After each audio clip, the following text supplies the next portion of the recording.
dulu orang mau ngerasain monitor dengan refresh rate tinggi, kita tuh harus spend duit sampai 3 juta bahkan sampai 5 juta rupiah.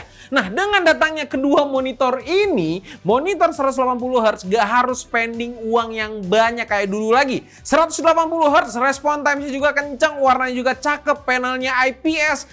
Dan harganya itu under 2 jutaan. Ini sih buat market monitor di Indo tuh jadinya Kamu nggak pakai kutang, pakainya jaket. oh iya sih. Kebawa love language-nya Edwin. Ini dia Acer Nitro VG240Y M3 dan VG270Y M3. Langsung aja kita bahas, guys.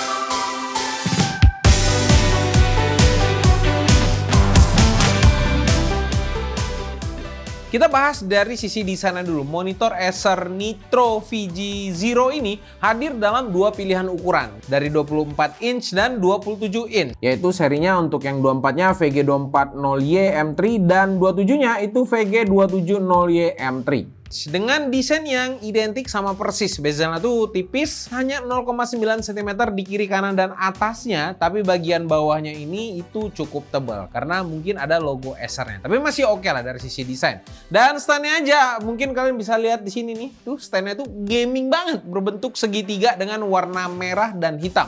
Tapi ada satu hal yang gua kurang suka, yaitu posisinya yang terlalu maju, jadi cukup makan tempat kalau mejanya kecil. Kalau kalian mau pakai monitor ini, pastikan aja meja kalian tuh punya space yang cukup dan cukup lebar juga untuk keyboardnya. Build quality-nya sendiri ini agak setengah-setengah, bagian hitamnya itu metal dan merahnya ini plastik. Tapi cukup kokoh dan ada kaki tambahan di belakangnya. Sayangnya stand-nya ini hanya bisa detail doang, tidak bisa swivel atau height adjustment. Tapi kalau nggak puas, tinggal lepas aja kakinya, pasang bracket dengan VESA 100x100, beres semua masalahnya. Nah, di bagian belakang Acer tuh memberikan desain gaming yang unik dengan lekukan-lekukan di lubang exhaustnya. Logo Acer di atas, logo V di tengah, ada juga satu joystick dan 4 tombol tambahan untuk navigasi OSD yang mudah. Tapi desain belakang sebenarnya siapa sih yang mau ngeliat belakang, kayaknya nggak penting juga. Cuman ya udahlah, kita bahas juga. Kita bahas tombolnya dulu nih. Paling atas adalah power dan di bawahnya itu ada mode profil, brightness dan input. Paling awal-awal mungkin kalian tuh butuh waktu aja atau sering salah pencet power kalau mau ganti mode. Coba aja tombol powernya itu agak sedikit dibedakan gitu kan. Jadi nggak bikin salah pencet gitu kan. Mau menekan profile bisa jadi mati juga monitornya kalau nggak terbiasa. Sekarang buat portnya nih. Nah, monitor ini sendiri udah punya kelengkapan port yang sama persis. Seluruh portnya menghadap ke bawah dengan power port di bagian kiri dan 2 HDMI 2.0 dan ada satu display port, satu audio jack di bagian kanan. Anyway, di sini nggak ada Type C atau USB apapun di sini. Jadi jangan harapin kalau monitor ini ada USB-nya. Soal spesifikasi layar, Acer Nitro VG240Y M3 dan VG270Y M3 memang didesain buat para calon atlet e-sport nih. Ini bukan yang udah profesional banget. Panelnya yang dipakai itu IPS dengan resolusi yang cukup aja di 1920 x 1080, tapi refresh rate-nya ini yang dibuat tinggi banget, 180 Hz untuk sekelas harganya. Makanya gue bilang tinggi banget. Jadi buat main game kompetitif kalian tuh bakal dapat advantage lebih lah karena kalian bisa main di FPS tinggi tanpa ketemu tearing. Monitor ini juga sudah support banyak AMD FreeSync Premium dan support HDR10. Dengan respon times-nya itu up to 1 milisecond dan 0,5 milisecond. Gak lupa juga Acer punya fitur yang namanya Vision Care yang sudah tersertifikasi A-Safe 2.0. Artinya monitor ini punya fitur yang bikin mata tuh nyaman walaupun dipakai seharian karena udah bisa reduce cahaya biru yang mungkin jahat untuk mata kita. Mana lagi kan monitor sekelasnya yang bisa kasih sebanyak ini. By spec sebenarnya tuh monitor ini lumayan gila ya. Gue juga ngira harganya di range 3 jutaan dengan speknya. Jadi langsung aja gue coba pertama pakai tool kita. Respon times-nya nih gak sampai yang diklaim mereka. Respon times paling cepatnya cuma tembus 3 milisecond aja. Dan ultra low latency di menu gamingnya. Tapi kalau kalian nyalain kedua fitur ini, hasilnya adalah monitor kalian akan overshoot kemana-mana. Jadi pastikan kalau mau nyalain fitur ini, kalian hanya fokus untuk mendapatkan respon times maksimal. Bukan warna yang maksimal. Kalau lagi nggak pakai gaming, fiturnya bisa dimatikan. Nih buat yang nggak tahu kenapa monitor dengan respon times yang cepat itu lumayan mahal dan takut terjadi overshoot ketika dinyalain overdrive fiturnya. Nah ini gue jelasin dulu biar pada nggak bingung dan nggak salah menentukan monitor untuk kalian. Overshoot itu sendiri adalah sebuah kondisi yang terjadi pada monitor ketika pikselnya itu berubah warna terlalu cepat. Dan ini bisa melebihi target warna yang seharusnya. Hal ini bisa menyebabkan ghosting atau bayangan dengan warna berlawanan di sekitar objek yang bergerak cepat. Nah, ini sering terjadi dan wajar jika monitor menggunakan teknologi overdrive untuk mempercepat waktu respon pikselnya. Respon piksel maksudnya apa lagi nih di sini?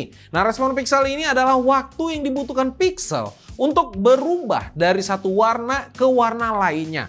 Nah, cara kerja overdrive ini sendiri itu memberi tegangan kayak overclock lah. Jadi dia itu memberikan tegangan atau voltage ekstra pada pikselnya agar warna itu bisa berubah lebih cepat. Tapi terkadang nilai tegangan atau voltage ini terlalu tinggi aja sehingga warna di piksel tersebut meleset dari target warna yang seharusnya.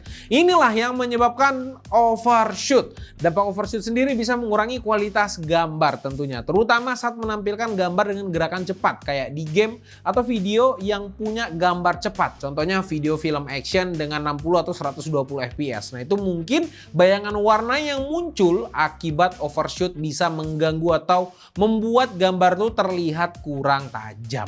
Nah, sebegitulah kira-kira penjelasan singkatnya. Oke, sekarang kita balik lagi ke monitornya ini nih. Setelah gua coba main Valorant, rasanya sih masih asik banget kok. 3 millisecond buat gua sih udah kerasa cepet banget dan gak kerasa delay. Tapi untuk yang pro player kayaknya mereka tuh bisa bedain tuh antara 3 millisecond dan 0 millisecond. Karena setiap mata itu tuh beda. Tapi umumnya 3 millisecond for gaming itu more than enough. Dan saat gue uji UFO test juga kelihatannya masih oke. Detail UFO-nya itu tuh masih kelihatan aja dan jelas. Tapi dan yang tapinya ini ya, ini layar tuh gak cuman buat gaming aja. Acer tuh gak mau kasih layar gaming kencang murah tapi color gamutnya berantakan kayak beberapa kompetitornya. Karena di kedua layar ini kalian tuh akan mendapatkan panel IPS yang cukup profesional. Untuk VG24 kalian akan dapatkan sRGB yang sedikit over di 126 RGB. 83% Adobe RGB, 90% DCI P3, dan 66% Rec 2020. Sementara di VG27 kalian tuh akan dapat color gamut yang sedikit better nih. Untuk sRGB-nya tuh 100%, Adobe RGB 87%, DCI P3 83%, dan Rec 2020-nya 67%. Dengan maksimum brightness di kedua monitor ini itu sekitar 200 nits. Jadi monitor ini bisa juga jadi pilihan para editor atau desainer yang suka gaming. Mungkin yang suka live streaming atau suka yang record dan ngedit file bermain gamenya kan. Nah, itu mungkin ini bisa dipakai banget. Cuman buat kalian yang profesional di bidang content creation, ada baiknya cari yang punya color gamut DCI P3-nya itu 100%. Lanjut ke yang spesial nih karena ada topiknya, yaitu audio. Selain layarnya yang cukup cakep, Acer juga memberikan 2 down firing speaker di sisi kiri dan kanannya. Gua sih agak skeptis sih sama speaker yang ada di monitor sebenarnya, tapi percaya sama gua ini lumayan oke untuk sekelas monitor.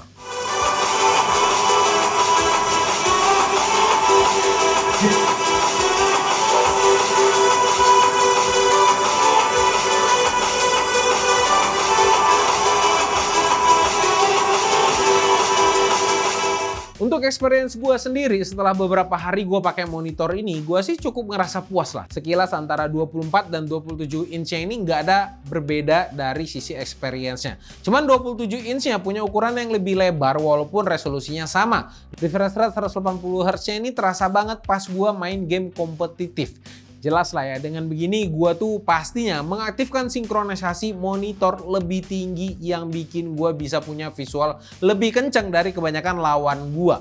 Tapi pas gua main game Valorant itu gerakan musuh tuh kelihatan banget sampai per pikselnya. Jadi tembakan gua lebih presisi dan mantap aja rasanya. Respon time 3 millisecond-nya juga gua rasa sih udah cukup lah dan gak ngerasa mengganggu gua menurut gua pribadi. Sekarang untuk color gamutnya sih, walaupun yang 24 inch yang agak over dikit, tapi gue pribadi sih gak terlalu terganggu sama perbedaannya. Cuman kekurangan dari over sRGB itu biasanya soal keakuratan warnanya aja jadi berkurang. Tapi biasanya sRGB yang over itu panelnya tuh lebih mahal. Gue juga bingung nih, jadi plus atau minus di sini. Yang terakhir gue cukup impress lah sama speakernya. Suaranya itu cukup kencang, jelas, walaupun secara detail dan bass itu tuh agak kurang. Buat sekedar dengerin lagu atau nonton YouTube itu tuh harusnya lumayan. Cuman kalau untuk gaming sendiri, apalagi game kompetitif, ya pakailah headset atau speaker yang gede gitu kan. Biar dapat experience itu yang oke gitu kan. Karena kalian tuh butuh dengerin step. Jadi jangan pakai speaker monitor, jangan banget. Yang jelas kalau kalian mau yang lebih proper, ya tetap aja harus pakai speaker tambahan yang lebih berkualitas. Kesimpulannya, refresh rate-nya kencang banget. Respon times-nya juga lumayan kecil walaupun nggak sekecil yang diklaim. Jadi gambar di layar ini cukup mulus juga, nggak ada tearing, stuttering pas main game fast pace kayak Valorant. Desainnya juga pun lumayan keren, gaming banget, pas banget buat gamer yang pengen kelihatan pro dan bisa buat setup PC gaming kalian tuh makin lebih gaming lagi gitu kan. Tapi yang bikin gue agak kaget sih, harganya ini cuman 1,7 jutaan buat VG 240YM3 dan 2,2 jutaan untuk VG 270YM3. Dengan harga segitu, kalian juga akan dapatkan 3 tahun warranty service part, include panelnya. Dan spesial lagi dan beda dari brand lainnya, yaitu 1 tahun Acer Accidental Damage Protection. Jadi kalau misalnya nggak sengaja nih pecah gitu kan, masih bisa di cover oleh Acer sendiri dalam waktu 1 tahun. Ini yang gue bilang, kalau dulu itu tuh nggak bisa kalian dapetin monitor kayak gini. Dengan harga segitu, selain fitur gamingnya, Acer juga memberikan fitur-fitur yang cukup canggih dan membantu mata kita banget. Acer tuh udah memberikan fitur-fitur tambahan yang cukup canggih. Ada Vision Care tadi, buat mata biar nggak cepet capek. Color gamutnya juga cukup luas untuk kelasnya. Buat editor konten YouTube sih harusnya lebih dari cukup lah untuk panelnya sendiri. Dan speakernya juga, itu lumayan lah sebagai topping yang cukup berguna gitu. Oke, mungkin itu dia tadi review monitor VG Zero series ini. Komen aja di bawah, kasih pendapat kalian tentang monitor ini. Apakah sudah cukup murah? Atau dari sisi color gambutnya ada yang kurang gitu kan menurut kalian dengan harganya? Langsung aja kasih pendapat kalian di kolom komentar. Sekian dulu gue Rodi. Bye-bye guys.